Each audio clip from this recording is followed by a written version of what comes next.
কথার পিছে কথাকে ডেকে বলে কথা। আজ জুনি একা এক ঘরে থাকাটা আমার মনে হয় সেফ নয়, তুমি ওর সাথে শুবে।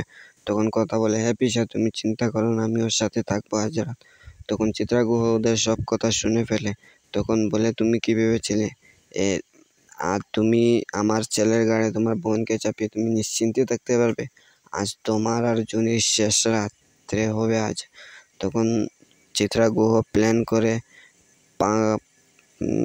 ফ্যানের সব স্ক্রু ঢিলা করে এসে বলে, আজ তো তুমি ভেবেছিলে নিশ্চিন্তে ফ্যান চালিয়ে ঘুমোবে, দেখি আজ কি করে নিশ্চিন্তে তুমি ঘুমোতে পারো, আজ তো তোমার শেষ রাত। তখন জুনি ও কথা একসাথে শুতে যায়। তখন কথা বলে, জুনি চিন্তা করিস না, আমি এসিটা চালালাম, আমি পাখাটাই চালিয়ে দিয়েছি। তখন জুনি কথা বলে, কিসের আওয়াজ আসছে না? তখন জুনি বলছে, হ্যাঁ ফ্যান থেকে মনে হচ্ছে আসছে। তখন জুনি কথা বলে, অদ্ভুত আওয়াজ না? তখন জুনি বলে, হ্যাঁ ফ্যান থেকে এসব আওয়াজ আসে।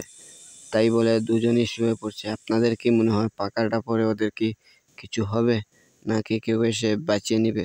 অবশ্যই কমেন্ট করে জানাবেন।